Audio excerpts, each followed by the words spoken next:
Eu cumprimento a todos na doce e gloriosa paz do Senhor Jesus Cristo, essa paz que excede a todo o entendimento humano. Eu dou graças a Deus por mais uma feliz oportunidade de estar com vocês, para nós estudarmos mais uma lição da Escola Bíblica Dominical. Hoje trataremos da lição de número 4, que tem o título Ídolos na Família. Então eu peço a sua preciosa atenção para os detalhes que nós vamos abordar aqui nessa lição excelente, que por sinal é uma lição, ou são lições que abordam sobre a família, de maneira que nós vamos extrair assuntos extraordinários para a nossa edificação espiritual, para o nosso crescimento espiritual.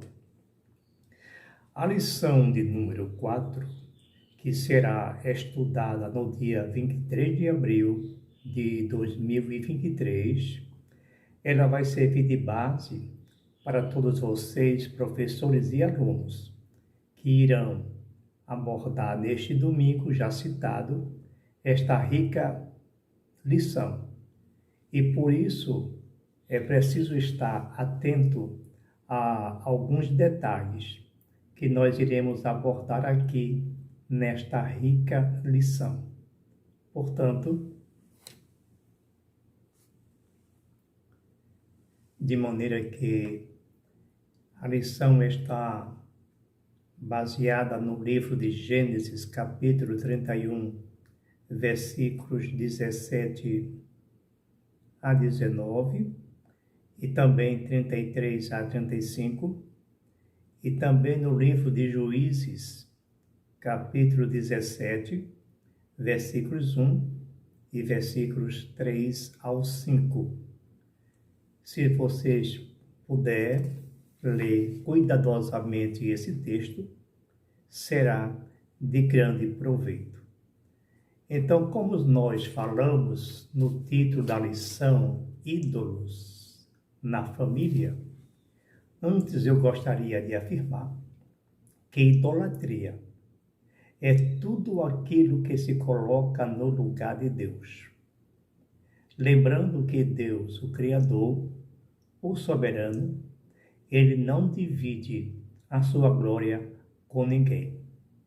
Ele é único, ele é exclusivo. Não se adora a criaturas, adora-se ao Criador. E nós temos unicamente Deus como Criador. Portanto, Deus é o único Criador de todas as coisas. A adoração é total e exclusiva a Ele, ao Criador. Portanto, constitui-se idolatria tudo aquilo que nós fizermos em termos de adoração, em termos de homenagem, em termos de culto à criatura, em detrimento do Criador. É muito importante estarmos atentos a este detalhe. Por mais convincente, por mais atraente, por mais formidável, por mais bela que seja a forma, que seja o rito, que seja o culto a qualquer um outro ser, constitui-se idolatria se não for direcionado a Deus. E esta lição, muito oportuna, muito importante, muito séria, aborda justamente sobre a forma de idolatria no lar. A palavra idolatria, a palavra latria, vem do latim latreia, que significa adoração. Portanto, ídolo, ou idolatria, quer dizer adoração a ídolos. A Bíblia é muito clara quando ela diz que nós não devemos ter nenhum outro ídolo. Nós não devemos lhe fazer homenagem, não devemos criar, não devemos adorar e não devemos lhe render culto. Muito claro está na Bíblia, é somente ler. Mas na lição que estamos abordando, o comentarista, ele trata de 2 episódios registrados na Bíblia de idolatria dentro de casa. Existem vários. Há inúmeros episódios de idolatria no lar, mas o excelente escritor, comentarista da lição, ele resolveu abordar sobre 2 temas principais, que é a respeito de Raquel, filha de Labão, e também a respeito de Milca. São exemplos de idolatria feita dentro da casa, dentro do lar. Portanto, a lição está dividida em 3 tópicos principais. O primeiro, os ídolos encontrados na tenda de Raquel. E o item 2, um santuário de deuses na casa de Mica. E o terceiro tópico, a idolatria dentro dos lares. Então, nós vamos abordar cuidadosamente sobre esse tema. Nós já falamos de forma introdutória sobre o assunto. Então, nós vamos primeiro seguir na sequência da lição, que está muito bem elaborada, dentro de uma homilética excelente. Então, nós vamos tratar de cada um dos assuntos, como eu abordei. Primeiro, falou-se sobre ídolos encontrados na tenda de Raquel. Agora, eu gostaria de, mais uma vez, abrir um parêntese para mostrar que a palavra traduzida na nossa versão na língua portuguesa como ídolo, lá no original, na Bíblia hebraica ou Tanakh, ela trata-se da palavra terafim. Então, nós vamos encontrar na lição justamente o termo terafins, que é uma tradução que a gente não encontra na língua portuguesa uma palavra equivalente. A palavra terafim possivelmente identifica uma patente angelical, da mesma forma que nós encontramos a palavra serafim, querubim, que são patentes angelicais de Deus, com fins específicos. Possivelmente, a palavra terafim são patentes angelicais de anjos caídos, que foi traduzida por ídolos na nossa versão da língua portuguesa. Então, aonde se vê na Bíblia que quase 15 vezes essa palavra aparece como terafim, então foi traduzida como ídolos. Então, são adorações a esses elementos, esses seres espirituais. No Velho Testamento, ou precisamente na região da Mesopotâmia e do Egito, se adorava vários deuses, inúmeros deuses, e cada um tinha uma sua forma, que eles fabricavam de metais, de barro, de prata, de ouro. e cada um deles tinha uma função específica. A função desses demônios, sou logo claro a afirmar isso, a função desses demônios é atrair a adoração para si, não é para Deus. As pessoas é que estão enganadas. Então, o que fazem esses terafins ou ídolos? Lembrando que por trás de cada imagem existe um demônio. E esses terafins nada mais são do que anjos caídos, possivelmente, ou seres demoníacos, que eles inspiram o ser humano a fabricar. Observa que as formas são as mais diversas e às vezes as mais esquisitas, as mais estranhas formas de se desenhar esses seres, ora em forma humana, ora em forma de animal, outra vez mistura de humano com animal, dando uma conotação às vezes até repugnantes.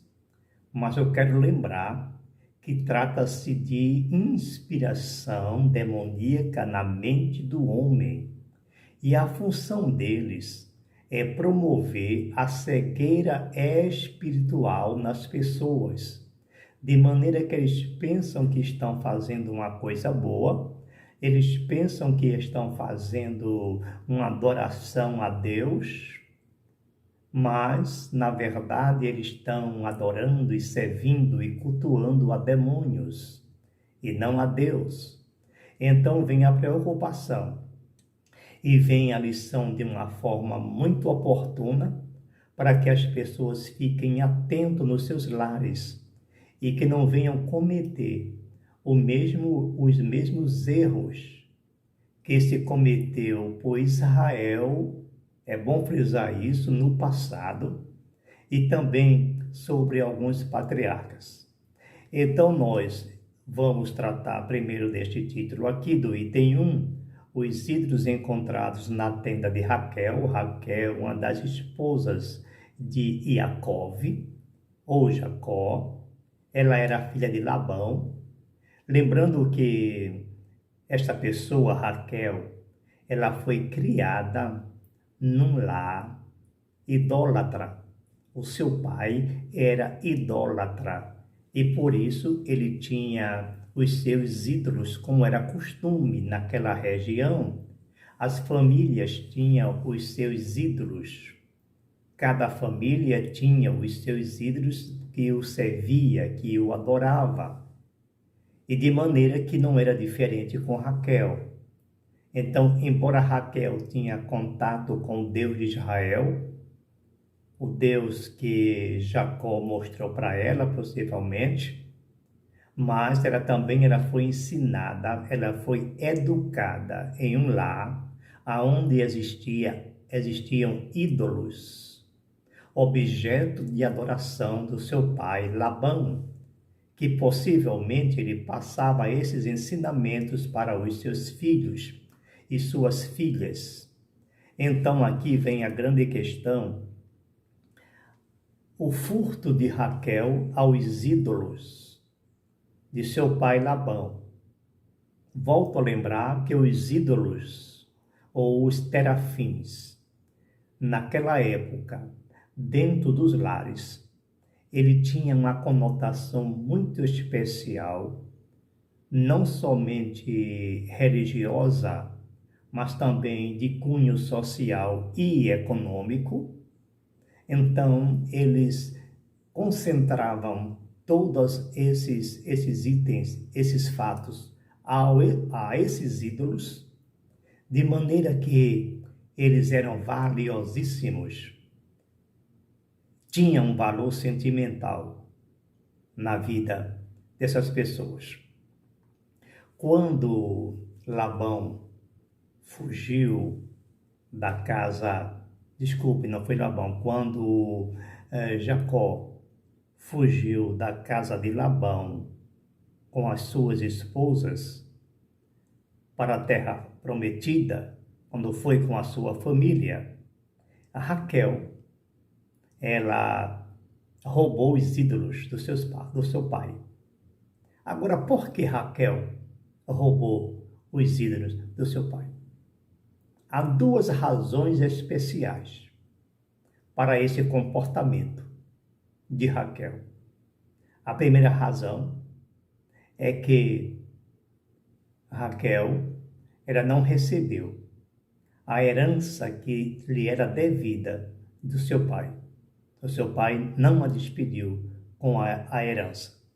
E conforme o costume da época, as pessoas que possuíssem os ídolos paternos, os ídolos do seu pai, eles tinham direito também à herança.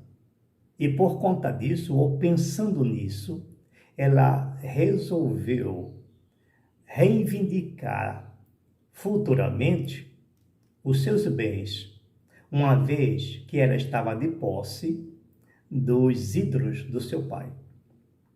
A outra explicação também pode ser de cunho religioso.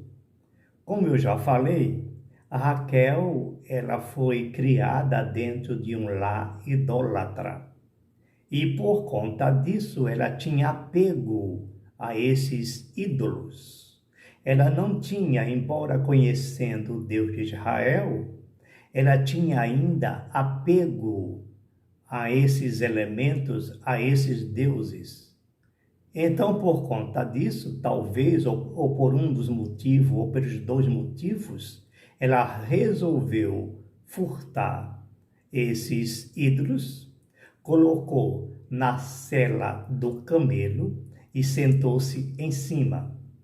Quando Labão descobriu que os seus ídolos, os seus objetos de adoração havia sido roubado, ele foi atrás de Jacó com a sua família e começou a fazer uma investigação e começou a olhar todos os elementos, todas as bagagens da família de Jacó, no intuito de colocar ou de encontrar esses ídolos, achando ele que teria sido Jacó que teria roubado os seus ídolos, causando, portanto, um desentendimento. Observa que já vai aí dentro de uma família um conflito, um desentendimento por conta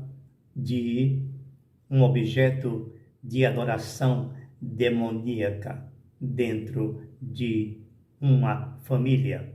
Então, esse desentendimento gera um clima desagradável entre Jacó e o seu sogro.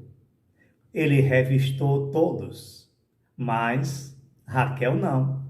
Raquel se recusou a deixar que o seu pai lhe revistasse. Então ela sentou-se em cima dos ídolos, possivelmente eram ídolos pequenos. É bom também salientar isso, que existia ídolos de todos os tamanhos, tamanho de uma pessoa normal, tamanho médio, tamanho pequeníssimo. Eles fabricavam de diversos tamanhos e de diversas formas, dependendo da inspiração satânica que viesse na mente das pessoas. Desculpe-se tão contundente, mas é uma realidade. Então, alegando Raquel que ela estava menstruada, isso impediu que o seu pai a revistasse. E ela permaneceu sentada ali, em cima daqueles ídolos, para levar. Isso foi muito sério. Como diz aqui no item 3, subitem 3, Raquel usa a mentira para esconder o ídolo, ou o terafim, os terafins. E depois, no item 3, nós encontramos um outro episódio, o episódio de Mica, item 2, por sinal. Diz assim: um santuário de deuses na casa de Mica. E diz aqui textualmente: a idolatria e o caráter antiético de Mica. Apesar de um nome especial cujo significado é quem é como o Senhor nosso Deus, Mica não correspondia à importância do nome que tinha, porque não honrava a Deus em sua vida. Ele tinha uma família, embora o relato bíblico não cite a sua esposa, mas sua mãe vivia com ele e era muito rica. O povo que vivia na região montanhosa de Efraim tinha se corrompido por causa da idolatria. Havia em Israel, de modo geral, um abandono total aos mandamentos da lei de Moisés, conforme está lá em Juízes 8:27. Anota isso. Em que o povo de Israel aderiu a um sincretismo religioso que implicava uma apostasia total, além do abandono da lei do Senhor. O que nós entendemos por sincretismo religioso é quando uma religião assimila outra religião. Ou seja, rito de uma determinada religião é assimilada por uma religião. Isso é muito comum aqui no Brasil. Uma mistura de ritos de uma certa religião dentro de outra religião. Isso são chamados de sincretismo religioso. E nós evangélicos, nós não estamos isentos disso, infelizmente. Então é preciso ter bastante cuidado para a gente não assimilar, não associar algum elemento, algum rito, alguma forma de adoração de outras religiões, porque nós devemos exclusivamente adorar e servir ao nosso Deus. Na realidade, no item 3, o subitem do item 2, Mica tinha uma casa de deuses. Diz aqui o texto. Pelo contexto bíblico, a família de Mica era de judeus, mas desviada da fidelidade de Deus. Servia aos falsos deuses representados por pequenos ídolos chamados de terafins, como nós já abordamos aqui. Mica e seus familiares afirmavam estar servindo também a Deus de Israel. Observa que isso acontece também nos dias de hoje. Alguém começa a fazer coisas estranhas dentro de casa ou também dentro da igreja e achando que aquilo é de Deus e achando que estava também servindo a Deus, achando que também era parte do culto ou de um rito. E às vezes ele está colocando coisas estranhas ou ídolos dentro da sua igreja ou dentro da sua casa por falta de um cuidado na observação das Escrituras. No item diz que Mica, ele havia roubado a sua mãe, mas eu vou ler aqui cuidadosamente. Quando diz Micas e familiares afirmavam estar servindo também ao Deus de Israel.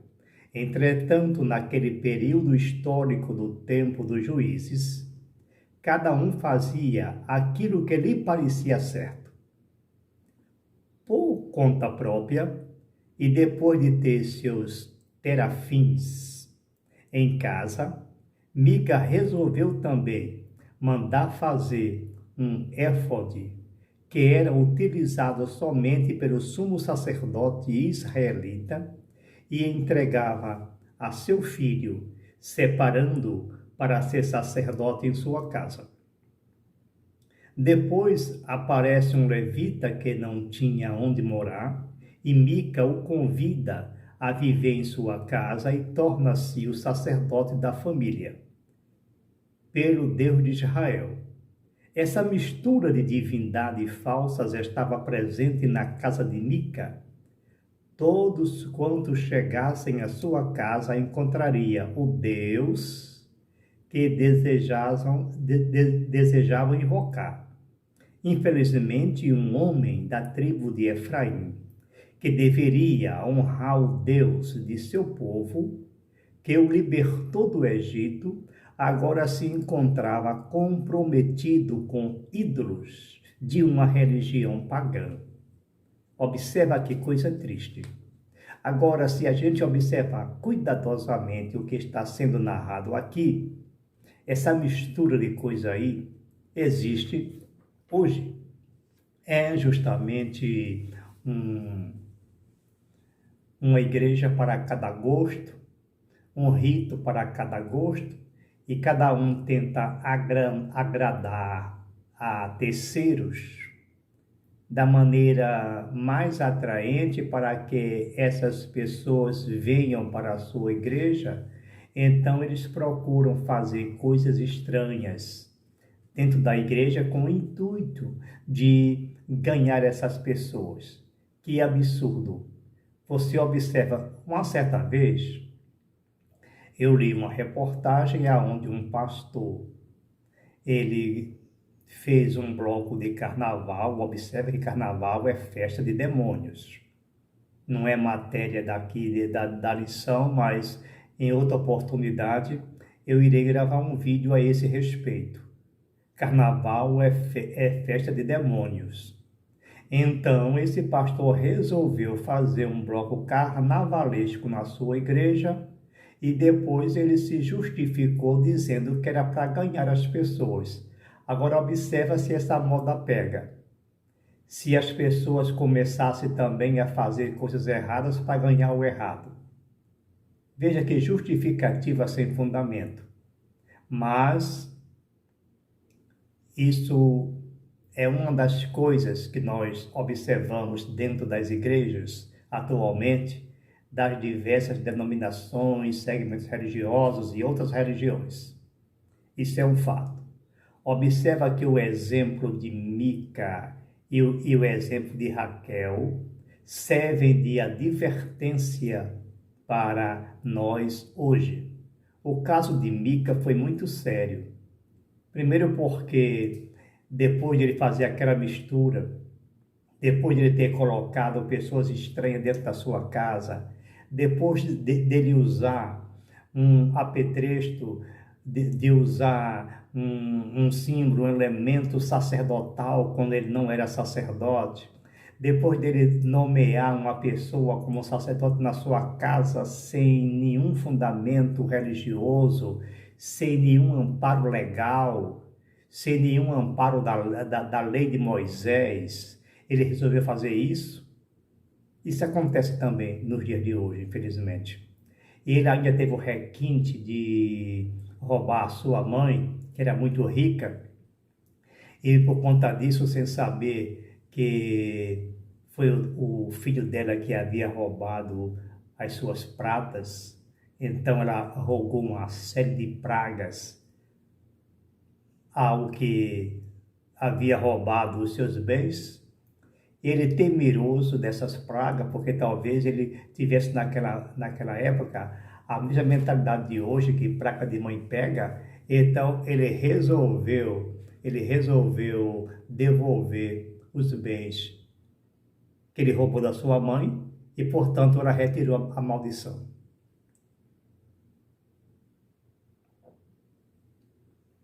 Uma coisa também que nós temos que observar aqui no item 3, observa bem os detalhes. A idolatria dentro dos lares. Às vezes nós criticamos o comportamento de Raquel, criticamos o comportamento de Mica e de tantos outros no que tange a idolatria dentro do lar, quando sutilmente as idolatrias aparecem dentro também dos lares, até dentro dos lares evangélicos. A idolatria é uma coisa séria, às vezes ela é tão sutil que torna imperceptível. Primeiro porque, como eu falei anteriormente, os terafins, os demônios, eles promovem cegueira espiritual. Tem até pastor com essa cegueira espiritual, aí começa a fazer coisas que não dá para aceitar, não dá para engolir de jeito nenhum. Observa uma família sem muita instrução bíblica, aí começa a idolatrar tudo quanto é de coisa. Eu volto a abordar sobre o que eu falei lá na introdução. Nós devemos servir e adorar unicamente ao Criador, nunca à criatura. E essas criaturas envolvem seres humanos, animais, plantas, rios ou qualquer uma outra coisa que seja criatura de Deus. Só existe um Criador.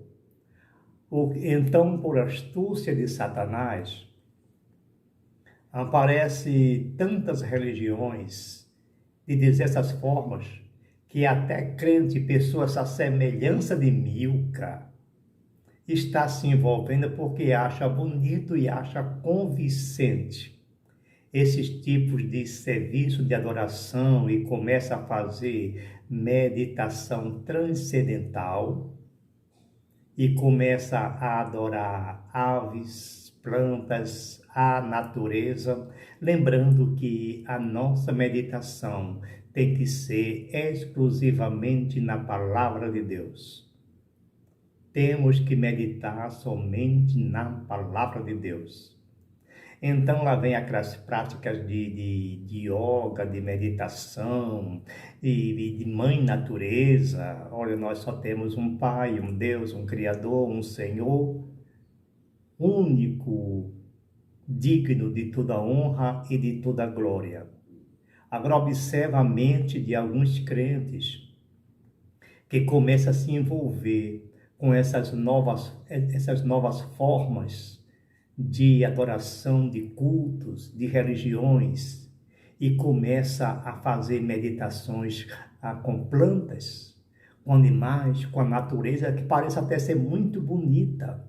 Essa forma, a natureza, a mãe natureza, os fluidos que emanam do cosmos, os fluidos que emanam da natureza, a força cósmicas, as forças estelares, as forças interplanetárias e tantas outras coisas tão bonitas, tão atraentes, mas isso é coisa de demônios. Mas as pessoas se envolvem porque acham empolgante essas coisas, porque Satanás é inteligente. Ele conhece as fraquezas humanas, ele conhece as mentes humanas e ele arma justamente essas estratégias para impressionar.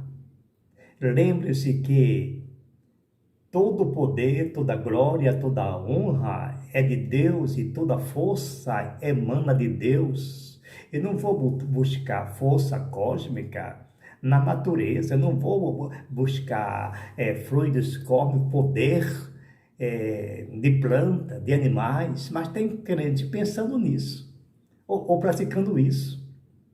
Abandona a sua fé original, abandona a crença que tinha em seus pais e começa a enveredar por essas coisas. Observa que Satanás está sempre mudando de estratégia. Quando uma pessoa identifica, quando uma pessoa descobre que aquilo é maligno, ele muda a forma. É uma estratégia.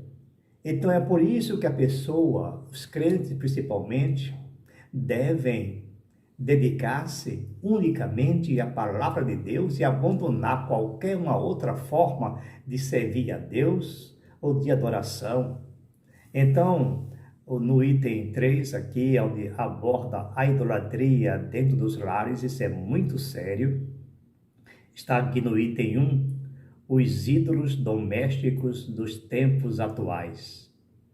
O apóstolo João enfrentou em seu ministério um problema com ídolos caseiros de famílias cristãs que tinham dificuldades em abandoná-los.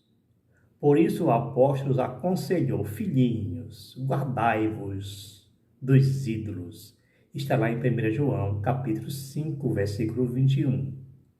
Para uma pessoa não crente em Cristo, a vida cristã é irreal, já que o que se vive no mundo vive-se pelo que se vê e sente, e não pelo que a vida cristã exige. Ora, os ídolos são temporários e representam aquilo que é falso e vazio, porque são enganosos. Qualquer coisa pode se tornar um ídolo dentro de casa, como, por exemplo, um emprego, um carro, um dinheiro, um filho, um pai, uma mãe, um estilo de vida. Ora, como se identificar a idolatria dentro e fora de casa? Olha, tudo aquilo que excede ao normal, um excesso de dizer, um excesso de admiração, um excesso de respeito, isso pode constituir uma idolatria. Então, tem pessoas idolatrando carro, tem pessoas idolatrando casa, tem pessoa idolatrando membro da família, tem crente idolatrando pastor. Eu conheci uma pessoa que amava tanto o seu pastor, que cada vez que ele mudava de igreja, essa pessoa ia com ele. E essa pessoa mudou-se umas 10 a 15 vezes acompanhando o pastor que ele amava. Como se os outros pastores não servissem. Como se os outros pastores não tivessem a mesma capacidade, a mesma unção que esse pastor tinha. Ora, a Bíblia manda respeitar, obedecer, honrar os seus pastores. Mas, como eu disse, todo o excesso é prejudicial. Cuidado com o excesso, porque isso constitui também uma idolatria. Então, tenhamos cuidado. E aqui no item 2, o subitem 2, identificando os ídolos modernos dentro dos lares. A proliferação da cultura, da mídia, entrou em nossa casa e, queremos ou não, convivemos com ela no dia a dia. A mídia por si mesma é neutra, pois é o meio pelo qual serve à sociedade como canal de comunicação através da rádio, da televisão, da internet, dos smartphones, das redes de computadores e outros meios. Ela é de um modo de comunicação que deve ser usado com sabedoria. Entretanto, não podemos ser manipulados por ela, que faz parte de um mundo tecnológico e intelectual no qual todos vivemos. E claro, precisamos, mas cuidado com o exagero. Tem gente que não pode passar um segundo sem um celular, sem a televisão. Tem pessoas que idolatram uma rede de comunicação, uma rede social e não pode viver sem ela. Se tem gente que tem excesso às redes sociais e quando ele perde as redes sociais só falta morrer. Isso é uma forma de idolatria. Você pode usar redes sociais, você pode usar a televisão, você pode usar o seu rádio, você pode usar seu celular, mas não se deixe dominar por eles. Porque a partir do momento que você é dominado por esses elementos, você passa a tê-lo como um ídolo. Isso é uma forma de idolatria. Então, prezados irmãos e amigos, vamos ter bastante cuidado, porque, como eu já falei, isso é sutil. Às vezes nós nem percebemos que estamos promovendo uma idolatria e acabamos a cair neste terrível pecado. Porque a idolatria é tão séria, é um pecado abominável, porque ele afronta Deus, ele afronta a autoridade de Deus, ele vai diretamente contra Deus, é uma forma indireta, uma forma direta, porque muitos pecados são uma forma indireta contra Deus. Quando nós pecamos de uma outra forma, às vezes nós pecamos contra a santidade de Deus. Mas quando nós promovemos idolatria, nós estamos pecando contra a autoridade de Deus, que é muito mais sério, porque você vai de encontro a Deus no seu trono, ofende a Deus na sua grandeza, na sua soberania, que muitos pensam que trata-se de uma coisa leve, simples, mas é muito sério o pecado de idolatria. E às vezes nós estamos cometendo dentro dos nossos lares sem que saibamos. Então a lição ela veio de uma forma muito oportuna, como uma advertência para mim e para você. Fuja de qualquer forma de idolatria. Não coloque ídolos dentro de seus lares. Porque o maior elemento, o maior objeto de adoração dentro do seu lar tem que ser ao Deus que nós servimos, ao Criador. Não coloque nenhuma outra criatura dentro da sua mente, do seu coração, da sua casa. Nenhum outro ser. Cuidado, que tudo que excede ao limite, porque nós estamos trabalhando dentro de uma linha. Quando a gente ultrapassa esta linha, nós cometemos um grande erro. Há um limite para tudo. Cuidado para não ultrapassar esse limite. Há sempre um ponto de equilíbrio. Respeite os seus pais. Ame os seus pais. Ame os seus cônjuges. Ame os seus pastores. Ame os cantores, os pregadores. Tenha por ele admiração, tenha por ele respeito. Isso não resta dúvida, mas cuidado com o excesso. Porque todas as vezes que nós ultrapassamos esses limites, nós cometemos o terrível pecado de idolatria. Que o Senhor vos abençoe e que a graça e a misericórdia de Deus possa ser uma constante em vossos lares. Não se esqueça de deixar o seu like, de se inscrever no canal, de compartilhar para que mais pessoas possam ter o prazer de meditar na palavra de Deus. Amém?